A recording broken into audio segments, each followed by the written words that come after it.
Assalamualaikum warahmatullahi wabarakatuh. Selamat pagi, semoga sehat selalu untuk kita semua. Hari ini kami akan mempresentasikan hasil kerja dari kelompok kami, yakni mata kuliah etika bisnis dengan tema etika pemasaran. Sebelumnya saya akan memperkenalkan dulu anggota dari kelompok kami. Yang pertama ada saya sendiri, Teguh Ferdiansyah, kemudian ada Fitrina Aisyah, dan yang terakhir ada Julius Atiun.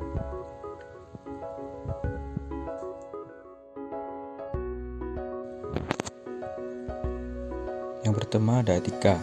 Definisi etika sendiri adalah studi mengenai hak dan kewajiban manusia, peraturan moral yang dibuat dalam pengambilan keputusan dan sifat alami hubungan antar manusia dan alam. Definisi pemasaran. Pemasaran adalah proses penyusunan komunikasi terpadu yang bertujuan untuk memberikan informasi mengenai barang atau jasa dengan memuaskan kebutuhan dan keinginan manusia. Etika pemasaran. Definisi etika pemasaran menurut Wikipedia yakni etika pemasaran merupakan sebuah standar moral yang digunakan untuk memandu keputusan dan tindakan pemasaran. Etika dalam bauran pemasaran.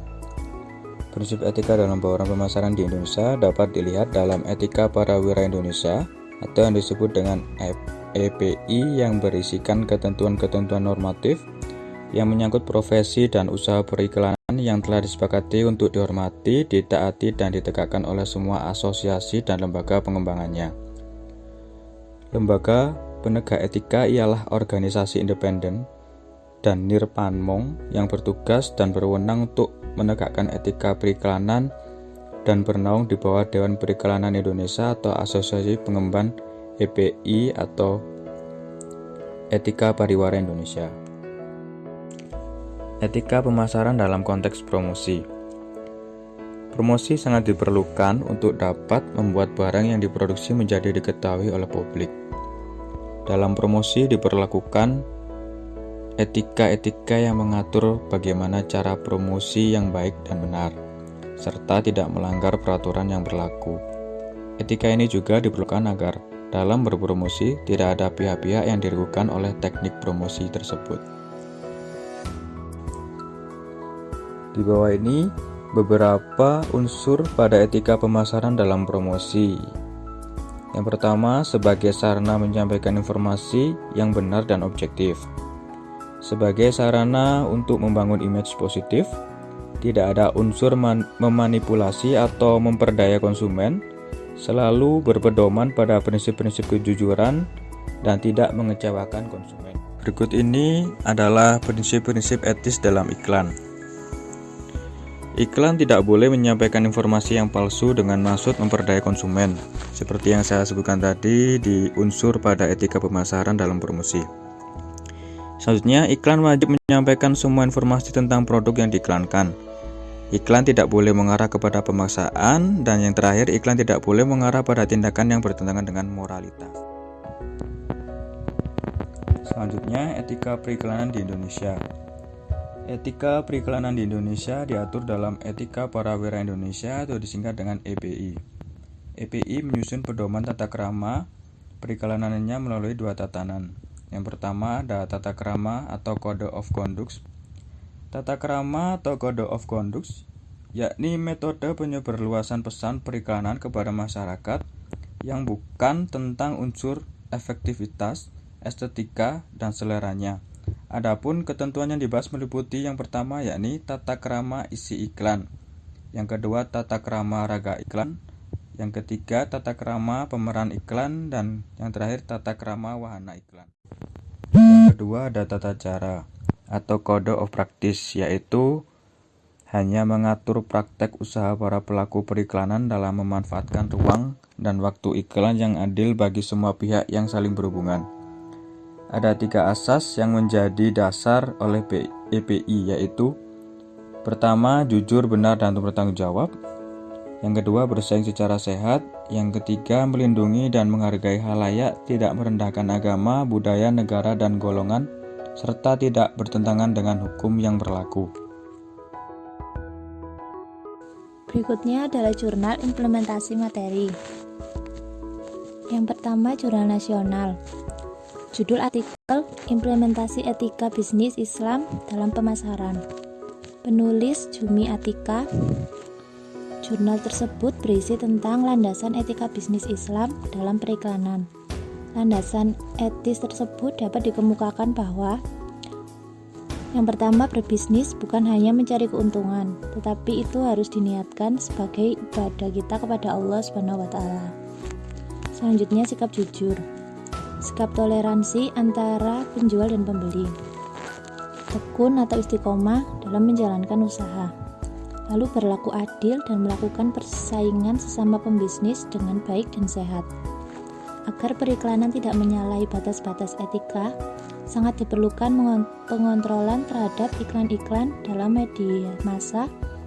Ada cara yang positif untuk meningkatkan mutu etis dari iklan dengan memberikan penghargaan kepada iklan yang dinilai paling baik, yang mempunyai nilai etis, estetis, komunikatif, kreatif, dan sebagainya.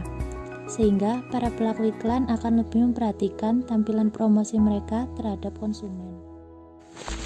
Jurnal nasional selanjutnya, judul artikel Obsesi Konsumen dan Etika Pemasaran, Era Baru Pemasaran.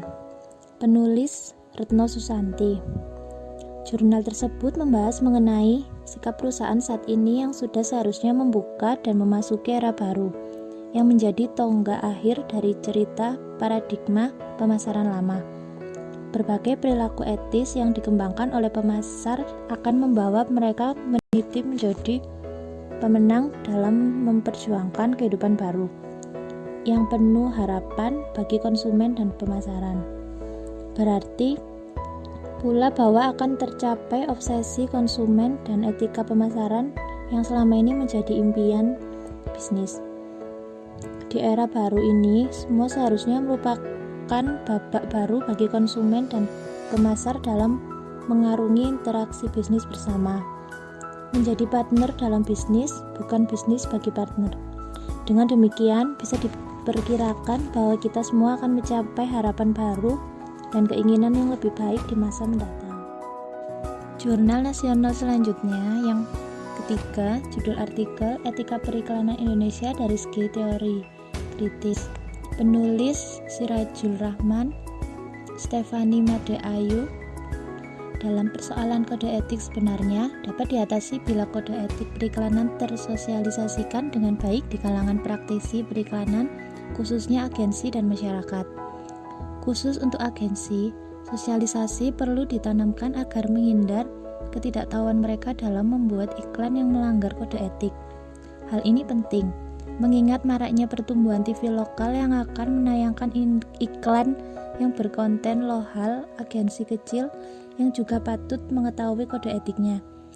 Kode etik juga layak disosialisasikan kepada khalayak atau masyarakat, karena dengan mengedukasi masyarakat akan menjadi kritis dalam melihat dan mencerna pesan yang setiap hari mereka tonton atau baca. Jadi dengan masyarakat yang kritis juga akan memicu lahirnya iklan yang baik dan etnis. Selanjutnya, jurnal internasional.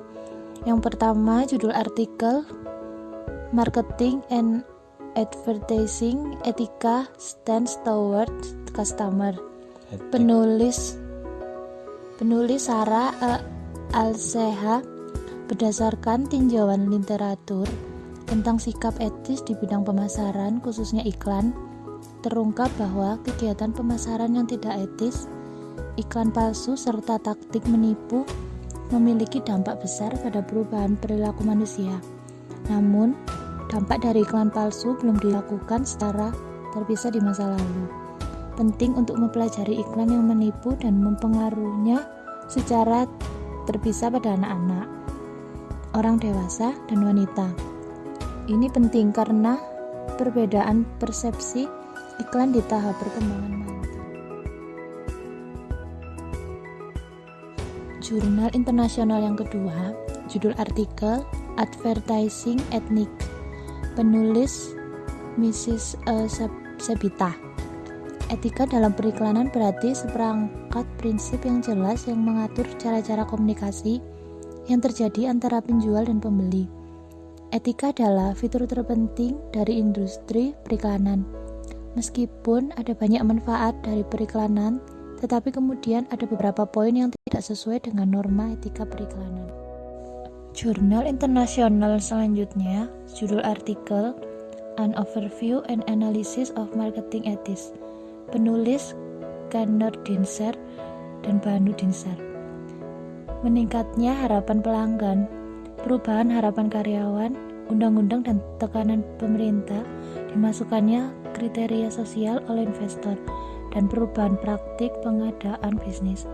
Perusahaan perlu mengevaluasi apakah mereka benar-benar melakukan pemasaran yang etis dan bertanggung jawab secara sosial. Namun, sayangnya sebagian besar organisasi mendefinisikan perilaku etis minimum yang dapat diterima dan menerapkan level ini. Sementara perilaku etis yang dapat diterima berasal dari lingkungan profesional, budaya, industri, dan organisasi. Perilaku individu mungkin berbeda berdasarkan penilaian etis. Baik, untuk studi kasus kali ini, kami mengambil kasus iklan mie sedap yang melecehkan profesi guru. Iklan tersebut menggambarkan ada seekor ayam yang naik di atas kepala seseorang lelaki yang didefinisikan sebagai seorang guru. Mungkin ada yang lupa. Nah, jadi untuk mengingatkan kembali, ini ada iklannya, ada videonya. Adi sayang banget sama ayam-ayamnya. Sekolah ya. Sore itu, Nenek, ayam-ayamku mana? Udah, makan dulu sana. Ada mie ayam spesial tuh. Nah, kaldunya asli. Bukan, Di. Ini mie sedap baru. Dari kaldu ayam asli, rasanya pak. Jadi, ayamku. Mie sedap ayam spesial, asli ayamnya. Baik, berikut adalah deskripsi pelanggaran dari video iklan tersebut. Pada iklan tersebut ditemukan penayangan adegan seorang guru yang memegang sebuah produk mie dan di kepalanya bertengkar seekor ayam. KPI menilai bahwa adegan tersebut tidak layak ditayangkan. KPI menghimbau kepada seluruh lembaga penyiaran yang masih dan atau menayangkan iklan tersebut untuk melakukan perbaikan dengan cara melakukan editing pada adegan sebagaimana dimaksud di atas. Adegan iklan tersebut terdapat sebuah ayam di atas kepala seorang guru. Hal ini merupakan hal yang tidak sopan, terlebih kepada seorang guru yang merupakan profesi mulia dengan mengajarkan kependidikan kepada generasi penerus bangsa. Di dalam iklan tersebut juga menggambarkan suasana kelas yang jorok dan kotor. Seharusnya sebuah kelas menggambarkan status yang lebih bersih. Melihat semakin banyaknya dampak buruk yang diberikan program televisi terhadap tumbuh kembang anak di bawah umur, kami menilai KPI sudah benar dengan memberi teguran dan memberhentikan iklan mie sedap yang dianggap melecehkan profesi seorang guru. Pada nyatanya, bukan hanya iklan ini saja yang memberikan dampak buruk. Beberapa kasus seorang siswa yang berani melawan terhadap guru, bahkan berani melakukan kekerasan fisik dituding adalah salah satu dampak dari program-program televisi yang tidak mendidik. Bisa dari sinetron atau bahkan iklan sejenis iklan mie sedap tadi. Selain itu, perlu diperketat lagi pengawasan terhadap iklan sejenis atau program televisi lain yang sekiranya memberi dampak buruk bagi tumbuh kembang anak di bawah umur. Terlebih, promosi penjualan yang melanggar etik dalam bisnis dan melanggar norma yang telah berlaku, seperti yang telah diatur oleh EPI atau Etika Parawira Indonesia. Baik, kesimpulan dari presentasi tadi yakni etika pemasaran adalah standar etika yang berkaitan dengan pemasaran. Perilaku tidak etis dalam kegiatan berbisnis sering juga terjadi karena peluang-peluang yang diberikan oleh peraturan perundang-undangan yang kemudian disahkan dan disalahgunakan dalam penerapannya serta kemudian dipakai sebagai dasar untuk melakukan perbuatan-perbuatan yang melanggar etika bisnis. Selain itu, kualitas iklan tidak hanya dinilai dari isi dan kreativitasnya saja, tapi juga dinilai dari apakah iklan tersebut telah mematuhi kode etik bisnis yang berlaku dalam dunia pemasaran. Demikian presentasi dari kami. Mungkin ada pertanyaan atau tanggapan bisa langsung komen di bawah video ini. Terima kasih, jangan lupa like and subscribe ya teman-teman. Salam sehat, salam bahagia untuk kita semua. Wassalamualaikum warahmatullahi wabarakatuh.